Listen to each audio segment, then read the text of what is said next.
Assalamualaikum warahmatullahi wabarakatuh. Perkenalkan, saya Diana Mawati dari 1255 nomor absen 9. Pada video kali ini saya akan menjelaskan dan juga menyelesaikan tugas yaitu dimensi 3 jarak titik terhadap bidang. Tujuan dari video ini adalah siswa dapat menentukan jarak titik dan bidang serta menyelesaikan soal yang berkaitan dengan dimensi 3. Nah, yang pertama ada materi. Materi untuk jarak titik terhadap bidang yang pertama, jarak antara titik A ke bidang A adalah panjang ruas garis tegak lurus dari titik A ke bidang A. Seperti pada contoh, A, titik A ini dan ini adalah bidang A-nya. Jadi, kita tarik garis lurus, tegak lurus ke bawah sini. Jadi, titik A-nya itu menyatu dengan bidang. Sehingga kita dapat menyimpulkan atau kita dapat menyimbolkan dengan A aksen. A aksen dinyatakan sebagai proyeksi titik A pada bidang A. Selanjutnya, kita akan membahas contoh soal jarak titik terhadap bidang. Yang pertama, perhatikan balok ABCD, EFGH. Di sini ada gambar balok, dan untuk soalnya sendiri adalah proyeksi titik A terhadap bidang BCGF.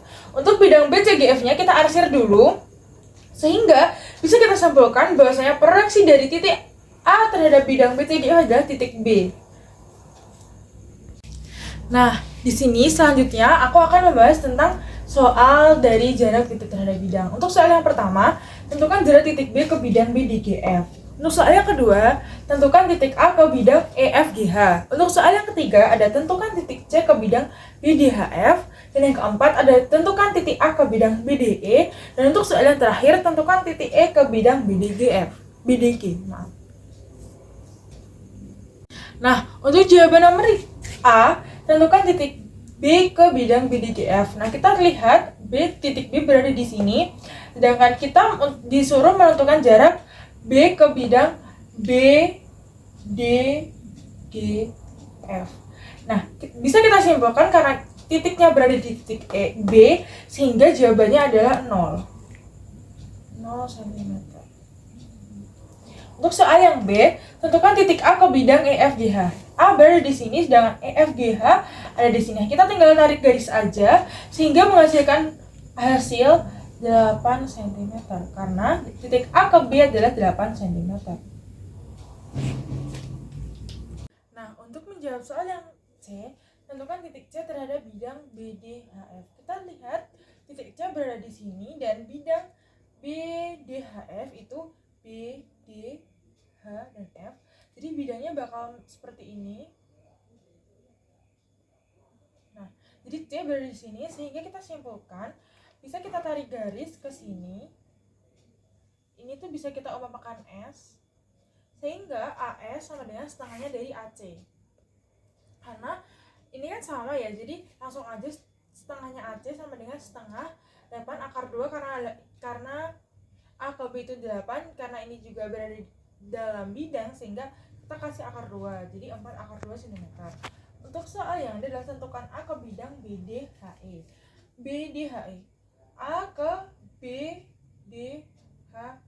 Berarti mungkin kita langsung saja ke RE-nya. Jadi RE itu akar dari AR kuadrat ditambah AE kuadrat. Sehingga AR itu kan berada di tengah-tengahnya ya. Jadi 4 akar 2 pangkat 2 ditambah AE-nya itu 8.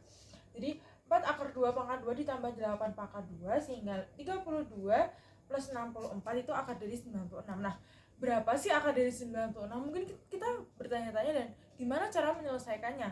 Sehingga kita bisa menyelesaikannya dengan 16 dikali 6 kan akar dari 16 itu 4. Jadi 6-nya itu bisa keluar ikut saja, jadi sehingga menghasilkan 4 akar 6 cm. Lalu kita bandingkan karena ini ada di segitiga, jadi kita langsung bandingkan aja L1 dengan L2. Nah, L1-nya itu dari 4 akar 2 kali 8 dan L2-nya itu dari 4 akar 6 dikali AM.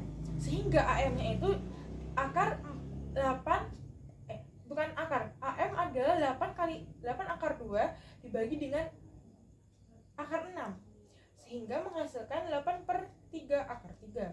Untuk yang soal terakhir yaitu titik E ke bidang BDG. Nah, untuk titik E sendiri kan di sini ya. BDG-nya itu di BDG. Jadi kan kita membentuknya itu bakal segitiga seperti ini kurang lebihnya.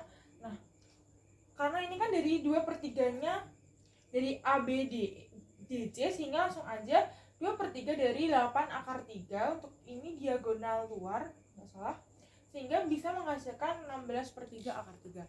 Sekian video yang dapat saya sampaikan.